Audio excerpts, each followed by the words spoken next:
제가 국민학교 때, 중학교 때, 고등학교 때는 월요일날 아침 조회 시간에 항상 불렀던 광복절 노래로서 같이 한번 부르면서 일제 36년 동안 치하 가운데 있었을 때 일본인들의 만행과 또한 그를 통하여 수복이었던 우리나라가 받은 피해 이런 것들을 같이 교육하고 있었는데 요즘은 우리 젊은이들에게 제가 학교에서 강단에서 대학생들에게 일본의 일제 만행에 대해서 이야기하면요, 이웃나라니까 사이좋게 지내야지 왜 반감을 가지고 있느냐라는 식으로 오히려 이제 역으로 제가 공격을 받는 시대가 되었습니다.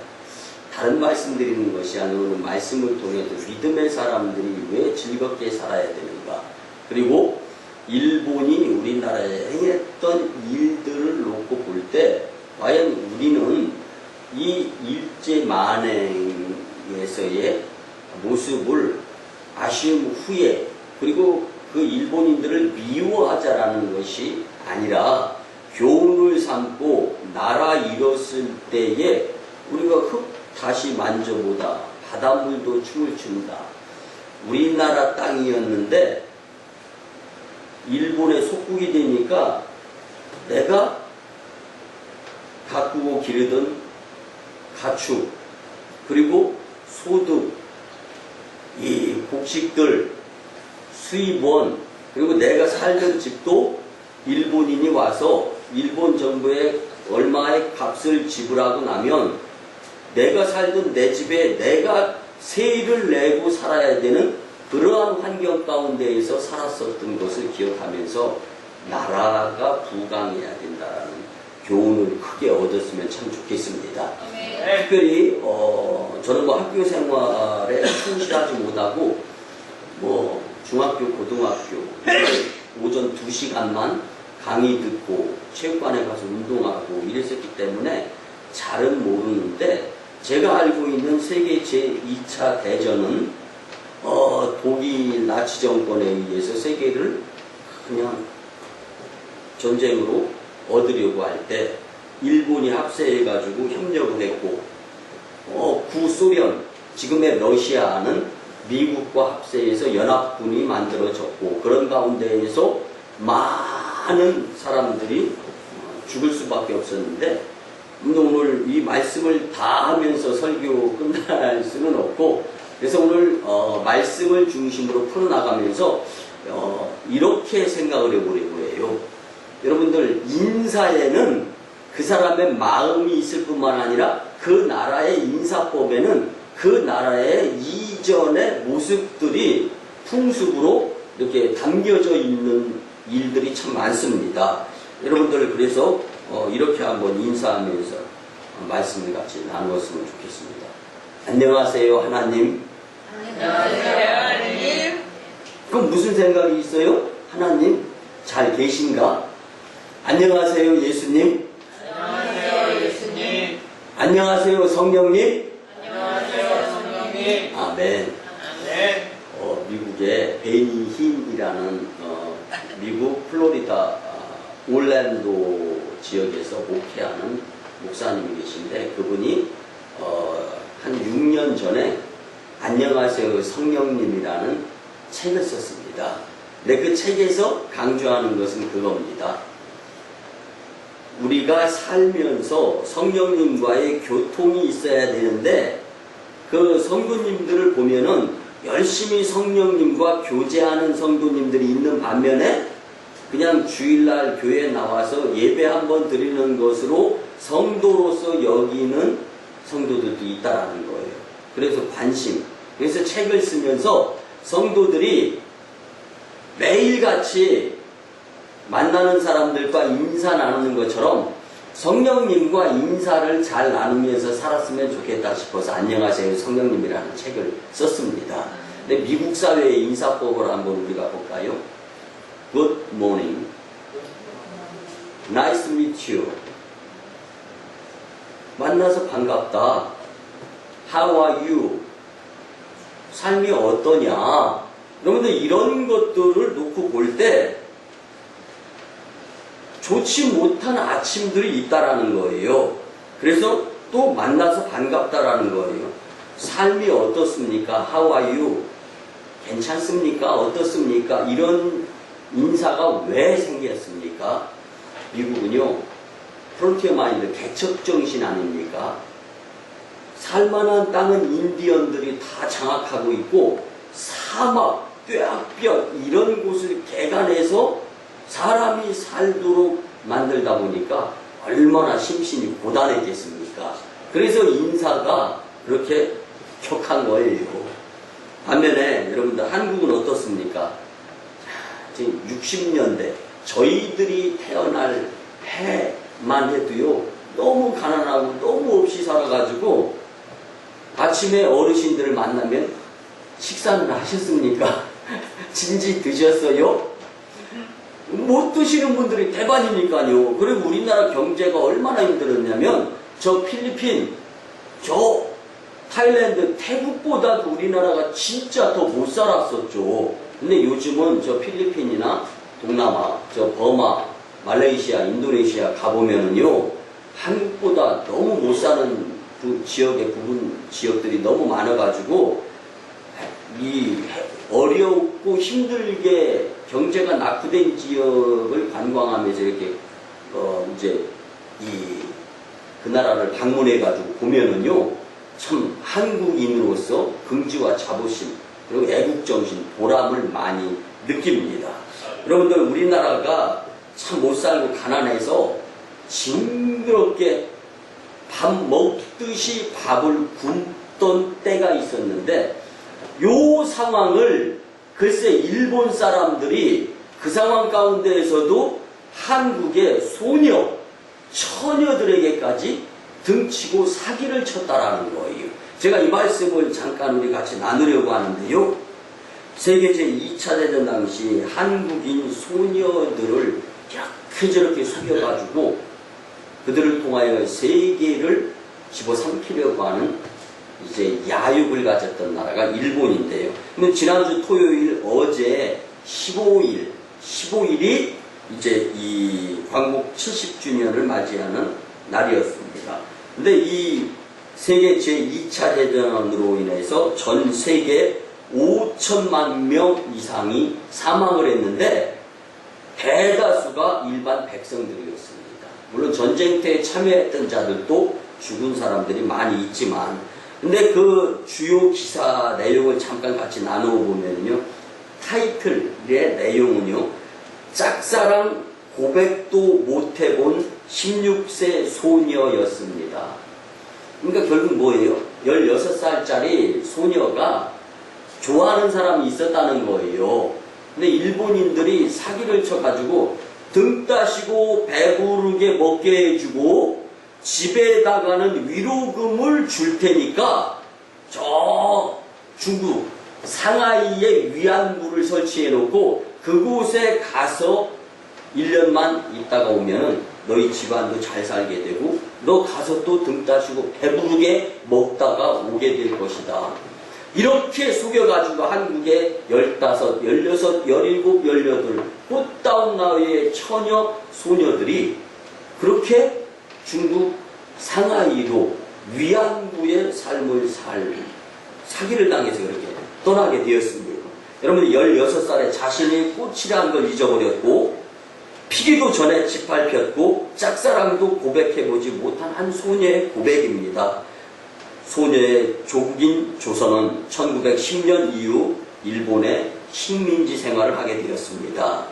1932년 일본은 중국 상하이에 위안소를 설치하고 일본 군인을 상대로 성노예 역할을 하게 했습니다. 일본은 식민지의 소녀들을 위안부로 강제 동원했을 뿐만 아니라 일본은 소녀들을 배불리게 먹여주고 집에 위로금을 주어서 집 식구들이 잘 살 수 있게 해주겠다라는 말로 속여서 위안부로 끌려가 영문도 모르는 채 일본 군인들의 몸을 다 닫아내야 했습니다. 위안부로 끌려한 여성이 20만여 명으로 추산이 되는데 그 중에 절반 이상이 조선인이었다라고 이제 연구 결과가 발표됐습니다.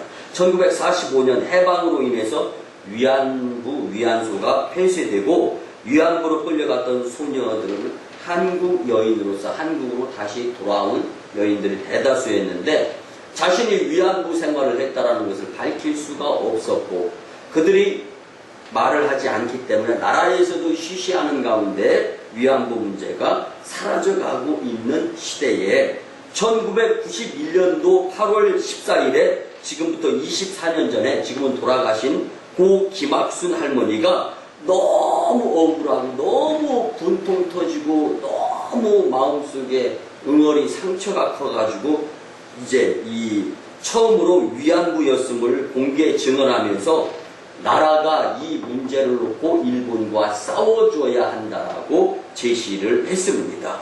그 증언이 터져 나오자마자 뒤이어서 계속적으로 증언이 줄지었고 정부에 등록된 위안부 할머니는 238명으로 이제 집계가 될 수 있었습니다. 사실은 그거보다 말할 수 없는 더 많은 사람들이 있지만 이렇게 증명된 분들이 238명이었는데 현재는 47명의 위안부 생활을 하셨던 분들이 살아 계십니다. 근데 여러분들 지난달 22일 경기도 광주 나눔의 집에서 13명의 위안부 할머니들과 이 기자의 인터뷰가 있었습니다. 거기서 이제 몇몇 분을 소개하자면 87세가 되신 강일춘 할머니는요, 10손가락에 빨간 매니큐어, 입술에 루즈 빨간색을 바르고 나와서 눈길을 끌었는데 기자가 물었습니다. 왜 빨간색 매니큐어, 빨간색 루즈를 바르고 왔느냐? 꽃다운 나이 처녀 15세 끌려가서 16, 17살 그런데 그 나이 될 때 그때 정말로 이 아름답게 살았어야 되는데 못다 핀 꽃의 역할의 삶을 그리고 위안부가 이제 폐쇄가 되면서 그 인생이 끝나면서 한국으로 돌아와서 쉬쉬하면서 살면서 자신을 가꾸는 일보다는 먹고 사는데 바꿀 수밖에 없었다는 거예요. 그래서 그 표현은 한창 멋부릴 나이에 위안부로 끌려간 것이 한이 맺혀서 매일 손톱을 곱게 칠하고 발톱까지 칠하면서 입술을 아름답게 칠하면서 산다는 것입니다. 꽃다운 시절에 몹쓸 고초를 내내 겪었기 때문에 내 마음을 위로하기 위한 모습이다라고 이야기를 했다는 것입니다.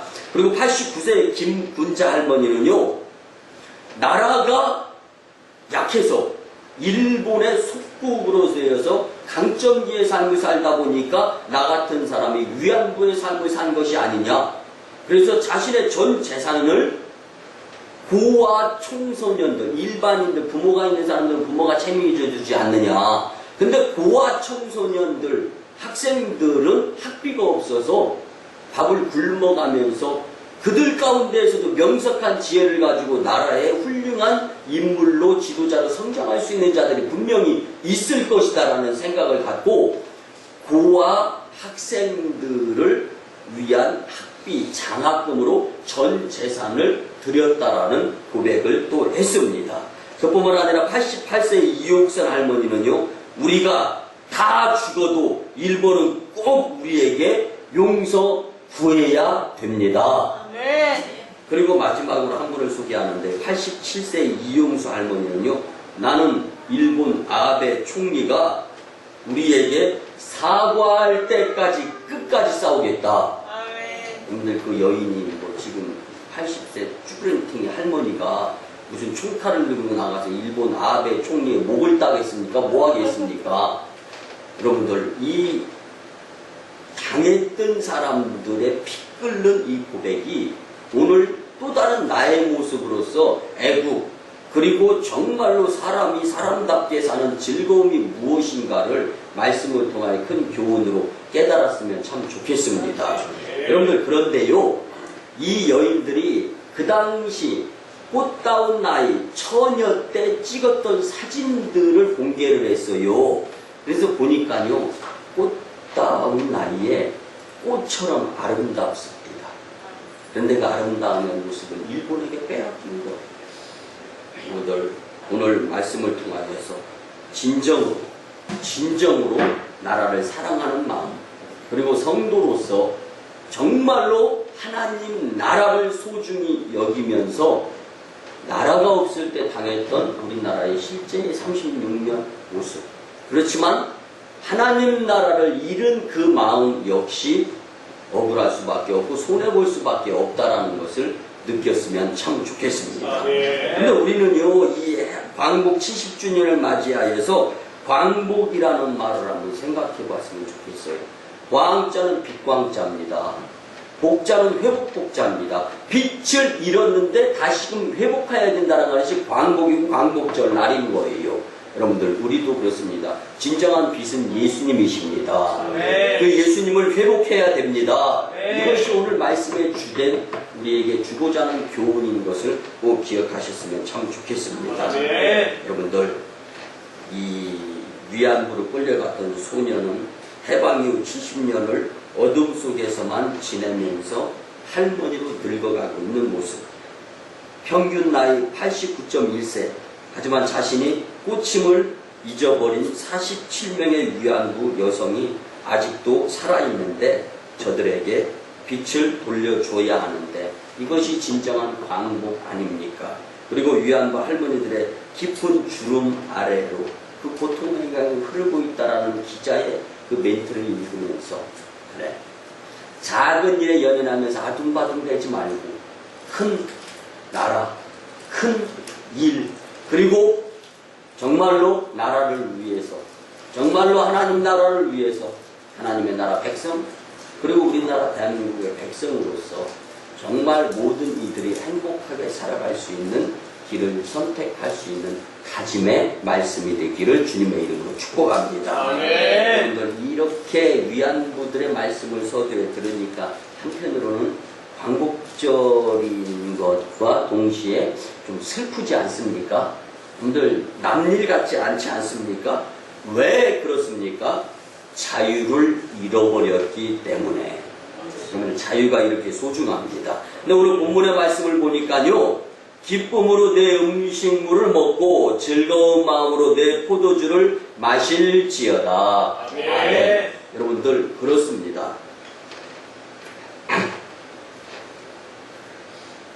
음식을 먹어도 맛이 없는 사람이 있어요.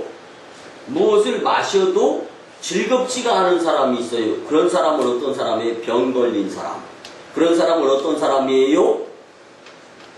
문제가 있는 사람. 여러분들, 집안의 문제, 자녀의 문제, 남편 아내의 문제가 있어봐요. 밥맛 있습니까? 여러분들, 또 자녀의 문제, 식구들의 문제뿐만 아니라 집안 식구들 가운데 몹시 아픈 사람, 병 걸린 사람 있으면 입맛 있습니까? 없어요. 자, 이걸 말씀하는 겁니다. 여러분들, 그래서 우리 교회에서는요, 여러분들 그 오해 없이 들으시기 바랍니다. 매월 첫째 날 월삭 축복 새벽 예배 때 하나님께서 시켜서 제가 성도님들 일일이 안수기도 합니다. 그리고 매월 마지막 주 금요일 치유기도회가 있습니다. 하나님께서 시켜서 안수기도를 합니다. 그런데 이 안수기도를 받는 분들은 건강합니다.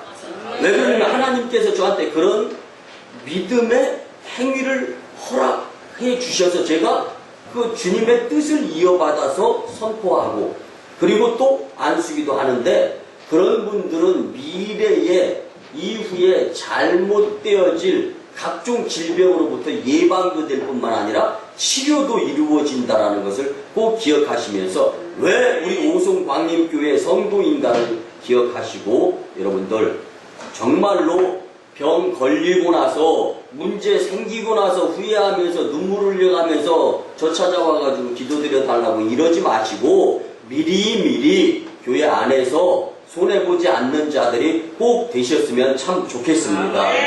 그래서 오늘 본문의 말씀을 보면서 성도들의 즐거운 삶은 과연 어떠한 모습을 갖추어야 될 것인가, 세 가지로 같이 은혜를 나눕니다. 첫째는요, 여러분들 좋은 일에 최선을 다하시기를 바랍니다. 근데 많은 사람들이 살면서요, 자신의 몸 건강을 악화시키는, 어저께 이 뉴스페이퍼 신문을 보니까요, 우리나라 사람들이 먹는 음식에 미국 사람들에게는 전혀 음식에 그 기름, 그 유탕, 성분이 들어가면 안 되는 거예요. 그래서 미국 사람들이 먹는 과일이나 빵에 들어가면 안 될 좋지 않은 성분이 우리나라에는요, 과자, 라면 등에 해가지고 라면 하나, 과자 종류 하나 이런 식의 40여 가지랍니다. 그런데 여러분들 미국 사람들이 절대로 먹어서는 안 되는, 아니 과자를 만들든 라면을 만들든 그 안에 첨가해서는 안 되는 인간에게 유해한 것, 이걸 한국에서 제일 많이 내포되어 있는 것이 여러분들 뭐로 밝혀졌는지 압니까? 라면이랍니다. 저 융프라우에 가면 6,000원씩의 라면이 팔려요. 저 청도에 가면 캘리포니아 타고 올라가면은요 2,000원의 라면이 팔립니다. 그런데 미국 사람들은 우리나라 라면을 절대로 안 먹습니다.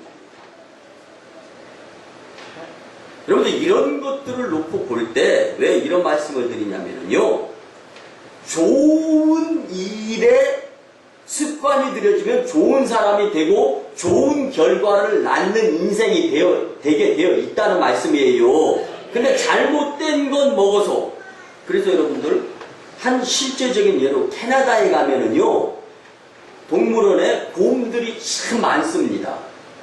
근데 그 동물들이요 거의 다가 당뇨병으로 힘들어하고 있답니다. 그 곰들이. 근데 왜 그런가 연구해 봤더니 관광객들이 캔디, 사탕 던져줘. 그리고 초콜릿 던져주고 빵 던져주고 이런 걸 받아 먹은, 여러분들 하나님이 곰 보고 과자, 사탕, 빵 먹고 자라라고 곰 만들었습니까? 그래서 과자 먹고 사탕 먹고 빵 먹는 곰은 미련 곰탱이야. 그래서 나온 말입니다. 근데 어찌됐든 간에 그 빵 받아 먹고 관광객들이 던져주는 그 사탕 받아 먹고 초콜릿 받아 먹는 곰은요 다 당뇨병에 걸린 거예요. 근데 반면에 몇몇 곰들은 건강하더랍니다. 그래서 꼬리표를 달아놓고 그 곰이 왜 당뇨병 안 걸리고 건강한가 봤더니 절대로 관광객이 던져주는 빵, 사탕, 과자 먹지 않는 곰이 당뇨병 안 걸리고 건강하더랍니다. 여러분들 그렇습니다. 우리가 식습관 먹으면서 여러분들 먹는 재미라는 말이 있지 않습니까? 왜 사느냐 그러면 나 먹으려고 산다 하는 분들도 있잖아요. 근데 먹는 재미가 없는 인생은 불쌍한 인생이에요. 그런데 먹는 재미로 사는 사람이 먹는 것이 잘못된 것을 계속 먹어봐요. 결국은 먹지도 못하고 죽게 되는 거예요. 그렇기 때문에 나쁜 일의 습관자들이 되지 말고 좋은 일, 학교의 학생이요. 근데 지금은 그런 학생들이 별로 없을 거예요. 예전에는 학생들이 용서하시고 들어주시기 바랍니다. 부모님을 속여가면서 성적표를 받고, 그리고 어떻게 해서든 여러분들 나를 낳아주고 나를 길러준 부모님을 속이는 자식이 잘 될 일이 있겠습니까? 불보듯 뻔하잖아요. 근데 이런 모습들을 놓고 볼 때 나는 지금 내 미래가 잘 될 수 있도록 돈도 쓰고 식습관과 잠습관과 생활습관을 길러가면서 살아가고 있는가 아닌가를 한번 생각해 보시기 바랍니다. 자, 이걸 영적으로 바꿔서 말씀을 드리겠습니다. 여러분들 한번 따라해 보시면, 구원은 믿음으로 받고 축복은 행함으로 받습니다. 아멘. 근데 행해야 축복받는데 잘못 행하면 또 안 되는 거예요. 이거 방향이 중요합니다. 좋은 행함이 있게 될 때는 축복을 받는데 나쁜 행함이 있게 되면 축복해 주는 그 복을 내려, 여러분들 사탄도 축복을 내려줍니다. 뭔지 아세요? 사탄의 축복은 죽음이고 지옥인 거예요. 사탄이 말하는 축복이라는 거예요. 하나님께서 주시는 축복을 축복으로 해서 말씀드리는 것이 아니라 하나님께서 주시는 축복은 영생복락입니다. 네. 사탄이 주는 축복은요, 지옥이고 음부예요. 그런데 좋은 일과 나쁜 일로 구분이 되어질 수가 있는 것입니다. 그래서 바울은요, 로마서 12장 2절에서 하나님의 선하시고 기뻐하시고 온전하신 뜻이 무엇인지 분별하도록 하라. 아멘. 이 분별이라는 말은요, 좋은 것과 나쁜 것을 파티션, 구분을 해라. 그래서 오늘을 살아가면서 나쁜 것은 하나하나씩 안 하려고 노력하면서 떨쳐버려라. 좋은 것은 하기 힘들다 하더라도 계속 이룰 수 있도록 습관을 들여가지고 결국은 좋은 삶의 즐거운 사람이 될 수 있도록 하라라는 말씀입니다. 여러분, 가장 큰 손해는 영적 손해입니다. 당장 지금 손에 들려지는 금전, 계산, 수치, 눈에 보여지는 것, 이것이 전부가 다 아니고 내가 내 속에 오장육부 모르지 않습니까? 어떻게 고장나고 있는지 알 수 없습니다. 그럼에도 불구하고 좋은 일의 습관이 되어진다면 결과론적으로 놓고 볼 때 나쁜 일의 확률에서부터 벗어날 수 있는 확률이 더 높다라는 것입니다. 그래서 오늘 말씀 가운데 우리가 기억해야 될 것은 나는 하나님을 기쁘시게 할 존재라는 것을 믿어가면서 주님을 기쁘시게 하는 일에 이 좋은 일이기 때문에 최선을 다할 수 있어야 하는 것입니다. 여러분들, 나는 하나님을 기쁘시게 하며 살아야 될 존재다라는 것을 꼭 잊지 마시기를 바랍니다. 그뿐만이 아니라 좋은 일에는 교회를 섬기는 일도 있고 이웃을 섬기고 열방을 섬기는 일이 있습니다. 근데 이런 일은요, 되도록 열심히 즉각적으로 지체치 마시고 행하셔야 되는데, 제가 아는 서울의 한 교회는요 1시간 대기조가 있습니다. 근데 이 목사님이 입이 침이 마르도록 이 교회에 1시간 대기조를 자랑을 해요. 근데 이 1시간 대기조가 뭐냐면요, 그 교회에 손님이 왔다든가 중요한 일이 있다. 그러면 1시간 대기조를 그 교회 담임 목사님이 소집을 한대요. 그러면 1시간 내에 그 1시간 대기조가 다 교회로 도착을 한답니다. 그래서 그 교회에서는요 1시간 대기조에 내가 소속되기를 기를 쓰고 노력을 한대요. 왜 그러냐면 1시간 대기조에 기획위원도 있어. 1시간 대기조에 실행부위원도 거기에 다. 교회 대표자들은 다 1시간 대기조에 포함시켜 놓는 거예요. 그러니까 여러분들 기왕이면 다운치 말하고 교회에 기둥이 되고 싶지, 뭐 교회에 깔판 되고 싶습니까? 교회에 발판 되고 싶습니까? 여러분은 물론 그것도 희생이에요. 그렇지만 중요한 것은 큰 일을 이루는 자들이 되면 좋지 않습니까? 그래서 그 교회에서는 그냥 1시간 대기조에 못 들어가서 안달이라 합니다. 근데 제가 훈련받은 서울의 광림교회도요 24시간 기도조가 있습니다. 근데 기독교나 하시는 분들, 근데 그 서울 광림교회에서 24시간 기도조는요 정말 그 교회에서 인정하는 분들이에요. 여러분들, 교회의 목회자, 또 장로님, 권사님, 집사님, 이런 직분, 여러분들 하나님께서 봉사하고 헌신하고 충성하라고 주신 것이지 명예직이 아니지 않습니까? 누가 저보고 목사가 명예직이다라고 하면 저는 목회 안 하겠습니다. 이건 명예직이 아니야. 근데 여러 사람의 상처 다 품어 안고 여러 성도님들이 하는 말 다 들어야 되고 내가 하고 싶은 말을 하지도 못해. 왜? 한마디만 하면 교회 떠나거든. 그러니 뭐 하고 싶은 말 할 수 있겠습니까? 그런데 이게 목사는 명예직이 아니야. 그렇다면 장로님, 권사님, 집사님, 이것 또한 명예직이 아니죠. 이건 봉사직인 줄 믿으시기 바랍니다. 그래서 열방을 섬기고 교회를 섬기고 하나님을 기쁘시게 하는 것이 좋은 일인 줄 믿으시고 이 일을 행하게 될 때 여러분들은 즐거운 삶의 주인공이 될 수 있음을 꼭 믿으시길 바랍니다. 우리 같이 한번 따라합니다. 하고 싶은 일도 안 좋은 일이면 하지 맙시다. 이게 굉장히 좋은 말입니다. 여러분들을 위해서 권하는 말씀이에요. 그런데 안 좋은 일은 하게 되는 일이 왜 그렇게 있는지, 또 좋은 일은 또 왜 그렇게 안 하려고 하는 습성이 있는지 여러분들 한번 생각해 보셨으면 참 좋겠습니다. 두 번째는요, 성도로서 즐거운 삶을 살기 위해서는 자기 관리에 최선을 다해야 됩니다. 오늘 자기 관리에 최선을 다합시다. 시작. 오늘 본문 8절을 보면은요, 내 의복을 항상 희게 하며 내 머리에 향 기름을 그치지 아니하도록 할지니라. 네. 의복을 희게 하라는 것은요, 생활을 바르게 하라는 것입니다. 머리에 향 기름을 바르라는 것은요, 긍정적인 생각을 하라는 것입니다.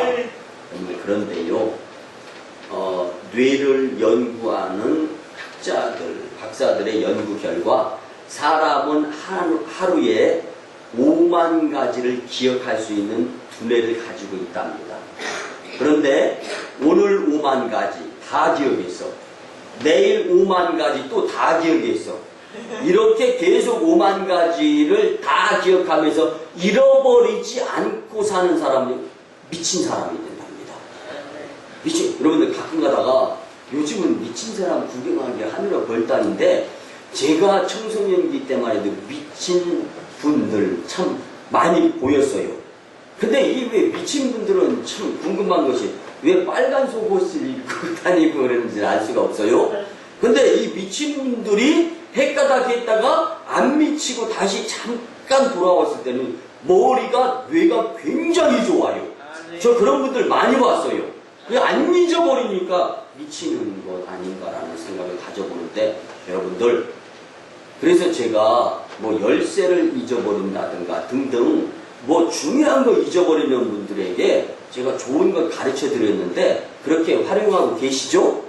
여러분들, 이게 열쇠라고 생각하면 열쇠를 잊어버리고 나서 낭패 보았던 적이 있던 사람은 절대로 이 차에서 내릴 때라든가 또 집에다가 열쇠를 놓을 때라든가 등등, 이 열쇠를 딱 3번 생각하면, 나 열쇠 여기다 놓는다, 나 열쇠 여기다 놓는다, 나 열쇠 여기다 놓는다, 이렇게 3번만 딱 생각하면은요, 그리고도 나서 열쇠 잊어버리는 분이 있다면 그건 저 벽제 가서 바꿔야 되지 않을까 하는 생각이 드는데, 여러분들 그렇습니다. 그런데 보세요, 열쇠 잊어버려서 차문 못 열던 분들 요즘 바로 콜센터로 해서 전화하면 바로 와서 문 열어줍니다. 해결이 된다는 거예요. 그런데 하나님을 기쁘시게 해야 된다는 것을 잊어버리고 내 맘대로 사는 사람은 정말 해결 안 되는 어려움, 낭패, 질병, 병마, 손해보게 되어 있습니다. 여러분들, 그렇기 때문에 하나님을 잊어버리지 않고, 그래서 데니인 목사님이 안녕하세요 성령님 할 때 성령님과 더 친해져야 되겠다라는 생각을 가지고, 안녕하세요 성령님, 안녕하세요 성령님과 영적 교제, 이거 안 잊어버리는 것이 복이다라는 것을 책에서 강조를 하는 것입니다. 여러분들 그렇습니다. 우리가 살아가는 가운데 있어서 자기관리가 이렇게 중요하다는, 자기관리가 안 되니까 손해보잖아요. 자기관리가 안 되니까 학생은 자기관리가 공부해야 되는 거예요. 학생은 자기관리 공부를 안 하니까 꼴등하는 거고, 꼴등 인생으로서 사회에 나와서 뭐가 되겠습니까? 세상에서 평가할 때 학생은 학교에서 학창시절에는 공부를 잘했어야 되기 때문에 그 성적표를 보여서 지금의 나를 평가를 하는 것 아닙니까? 여러분들 자기관리 신경 쓰시기 바랍니다. 그래서 계시록 19장 8절에 보면 빛나고 깨끗한 세마포 옷을 주시는데 그 옷은 성도들의 옳은 행실이니라. 여러분들, 만약에 지금 내 옷이 벗겨져 가지고 내 알몸이 나왔다고 생각해봐요. 여러분들, 과연 어느 부분을 가릴까요? 저는 얼굴, 눈을 쟤만 가리면 남들이 다 나 안 보이는 걸 아닙니까? 여러분들, 자, 제가 뭘 말씀드리려고 하냐면요, 성도로서 교회 다니고 예수님을 믿는 자들로서의 옷은 행실이라는 것입니다. 그러니까 행실이, 자기관리가 바르게 되지 않으면 홀딱 벗은 것까지 창피당하게 된다는 거예요. 그게 바로 계시록 19장 8절 말씀입니다. 한 번 더 읽어드릴게요. 빛나고 깨끗한 세마포 옷을 주님께서 주시는데 그 옷은 성도들의 옳은 행실이니라. 아멘. 주님과 함께 영적 교제가 온전히 이루어지게 되면 바른 옷을 입어서 가릴 것 다 가려서, 물론 뭐 자신의 몸을 뭐 보이려고 나타내려고 하는 심정을 가지면서 후딱 걷고 싶어 하는 사람도 있을지는 모르지만, 여러분들 대다수의 정상적인 사람이라면 옷은 입어야 외출이 되는 것 아닙니까? 아멘. 이렇게 놓고 본다라면 여러분들, 우리가 살아가는 가운데 특별히 성도로서 옷을 입는다는 것은 바른 행실, 자기 관리가 잘 되어져야 한다는 것을 잊지 마셨으면 참 좋겠습니다. 아멘. 여러분들, 우리가 살아가는 가운데 자기 노력한 만큼, 믿는 사람들은 그러면 믿는 만큼 성과를 경험하게 될 것입니다. 자기 관리하는 만큼, 여러분들, 지금의 나는 이전에 내가 그렇게 살아와서 지금의 나라는 것, 이거 뭐 부정하시는 분 계십니까? 없잖아요. 여러분들, 지난주에 저하고 저희 여러분들의 담임 사모님 되시는 저희 집사람하고가요, 휴가 기간이었습니다. 그래서 이제 부교육자 휴가 보내고 또 저희 재단에서 기도하면서 한 주간을 보내는데 잠깐 TV 볼 일이 생겼어요. 근데 TV 그 채널에 그런 프로가 나오더라고요. 이제 이 부모하고 멀리 떨어져 있어요. 근데 멀리 떨어져 있는 해외에서 자녀가 살고 있어요. 근데 늙은 부모가 자녀에게 어렸을 때 먹어줬던 음식, 이거를 만드는 거예요. 그러면 그 TV에 나오는 출연자들은 뭐 유명한 개그맨 탤런트들이 그 음식을 가지고 비행기 타고 날아가서 뭐 저 가나 뭐 가봉 이런 데는 뭐 20시간 이상 비행기 타고 뭐 트랜스퍼라든가 스타보버 해야 되지만, 이제 그래서 가서 그냥 아무 얘기도 않고 대접해 주는 거예요. 그런데 그 음식을 먹다 보니까 어디서 많이 먹어본 맛이에요. 나중에 알고 보니까 어머니, 그 꼬부랑 할머니가 다 된 어머니가 그 음식을 만들어가지고 그걸 그대로 배달 비행기 타고 가가지고 그 출연진들이 그걸 나누는 거예요. 그런데 나중에는 다 눈물 콧물 흘려가면서 만둣국을 먹는데 만둣국이 아니라 눈물국이야. 이제 이런 모습들을 제가 보았습니다. 근데 제가 왜 이런 말씀을 드리냐면요, 늘 어렸을 때 먹어보았던 어머니가 해줬던 음식 맛도 안 잊어버리면서 어머니가 나를 위해서 그렇게 바르게 자라도록 잘 길러준 이런 어머니에 의한 자기관리를 못 잊는 모습들을 볼 수가 있었어요. 여러분들, 이렇게 부모는 자녀가 잘 되기를 위해서 자녀들에 의한 관리, 근데 정작 나 자신은 얼마만큼 관리가 되어지면서 이 모습으로 살아가고 있는 거예요. 그래서 왜 우는가를 간만히 생각을 해봤어요. 다른 것이 아니라 어렸을 때 그 어머니 품속에서 어머니가 해주던 그 음식 잘 되거라, 훌륭하게 되거라, 그런 모습. 그런데 지금은 이역만리라고 하는 저 아프리카 그 해변가, 이 짐바브웨, 케냐, 나이로비, 그 구석, 거기에 있는 가나, 그 땅에 가서 환갑이 넘었더라고요. 그 자녀도. 그런 가운데서 눈물을 흘려가면서 이런 기회 줘서 감사하다고 이야기하는데, 여러분, 그렇습니다. 오늘 나의 모습이 이전에 내가 자기 관리한 만큼의 모습이다라는 것을 잊지 마시고, 영적으로나 육적으로나 앞으로 지금의 나보다 더 훌륭하고 더 잘 되기를 바라고, 여러분들의 자녀들까지, 가정까지도 잘 되기를 바란다면 오늘을 살아가는 나의 모습에 내 행실이 어떠해야 될 것인가, 자기관리 심각하게 생각해 보시고 좋은 교훈의 말씀이 되었으면 참 좋겠습니다. 특별히 성도로서 자기관리에 최선을 다하는 삶으로 즐거움을 경험할 수 있는 성도님들이 다 되셨으면 참 좋겠습니다. 마지막 세 번째는요. 여러분 화목한 가정이 되도록 최선을 다해야 된다고 오늘 말씀을 우리에게 권면해주고 있습니다. 본문 9절을 보면은요. 하나님의 해 아래에서 내게 주신 모든 헛된 날에 내가 사랑하는 아내와 함께 즐겁게 살지어다. 아멘. 여러분들의 가정의 출발지는요. 에덴 동산으로서 구성의 기본은 부부입니다. 그러니까 어쩔 수 없어서 자녀들과 헤어질 수는 있어도 여러분도 부모님들은 여러분도 부부, 남편, 아내는 될 수 있으면 안 헤어지도록 살았으면 참 좋겠습니다. 이것이 성경이 주는 교훈입니다. 여러분들 모녀간이나 부자간에 함께 살라는 말씀은 성경에 없습니다. 그러나 부부는 함께 살라고 말씀해 주십니다. 그리고 그 부부가 결합하여 자식을 낳으라고 말씀하시고 자녀는 부모에게 효도하라고 말씀하고 계십니다. 그리고 자녀가 결혼할 때가 되면 부모를 떠나 남편, 아내 만나서 합하라고도 말씀해 주고 계십니다. 그러나 중요한 것은 부부는 떨어져서는 안 된다라는 것입니다. 오늘 제가 15년 전에 서울에서 이곳으로 내려와서 4년 동안은요, 양은냄비 브루스타 가지고 내려와서 뭐 해먹었으면 얼마나 해먹었겠습니까? 4년 동안 주말 부부로 살았어요. 하나님께서 사인을 주시더라고요. 야, 장 목사야, 너 목회하려면 사모님하고 같이 있어야 되는데 그게 되겠느냐? 깨달음이 있었어요. 그래서 사실은 손해죠. 자녀들 도예지에서 학교 다니다가 시골로 와야 돼요. 이런 여러 가지 계산을 봤을 때 세상적인 계산으로는 손해더라고요.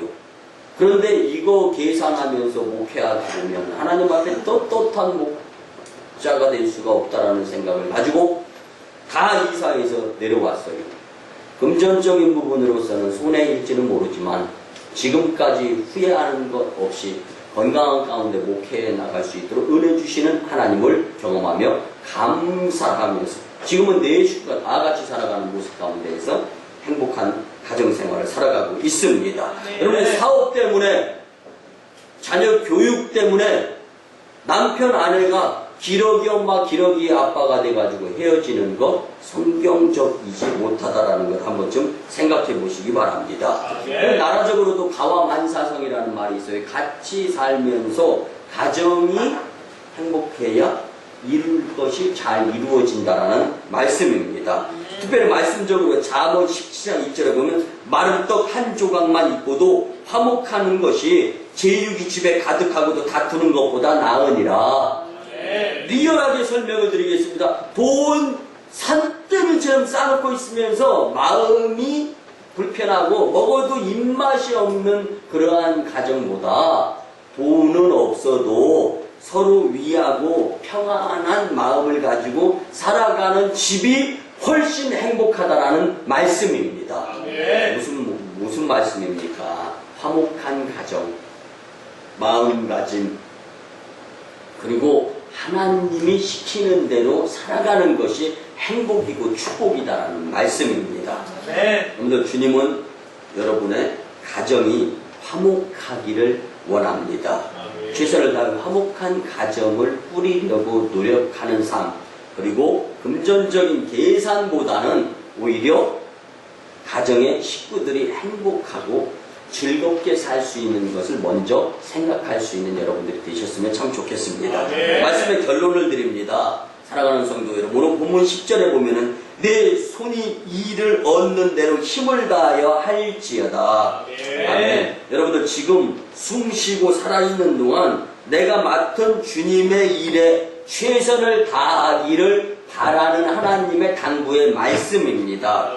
예수님의 피값으로 세워진 교회와 주님의 일에 최선을 다한다면 하나님은 그 최선을 다하는 자들을 최고의 가치 있는 인생의 즐거움을 경험할 수 있도록 은혜 베풀어 주시는 분이십니다. 우리 모두 하나님을 기쁘시게 하며 성도의 즐거운 삶을 살아서 하나님 영광, 교회 부흥, 성도 축복의 주인공들이 다 되시기를 주님의 이름으로 축원합니다.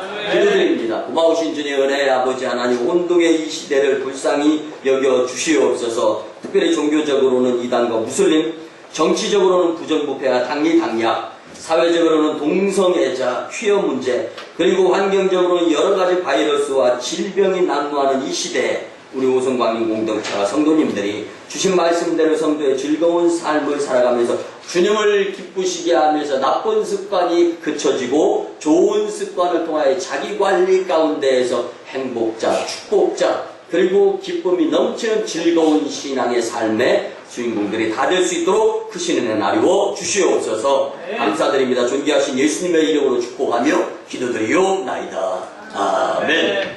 이제는 우리 구주 예수 그리스도의 크신 은혜와 하나님 아버지의 만극하신 사랑하심과 성령님의 감화, 감동, 교통, 역사하심이 성도로서 즐거운 삶을 살아야 된다는 말씀 가운데 결단하고 돌아가는 심령들의 삶 위에, 그리고 일제 30년의 치아 가운데 마음속에 상처 응어리진 것 있는 심령들 위에, 또 저 인도 땅 첸나이 선교 사역지, 중국 땅 광동 세주의 선교 사역지, 저 북녘 땅 선교지의 선교 사역 위에, 그들의 이 나라 미래 위에 이제부터 영원토록 함께 하옵시기를 간절히 축원하옵나이다.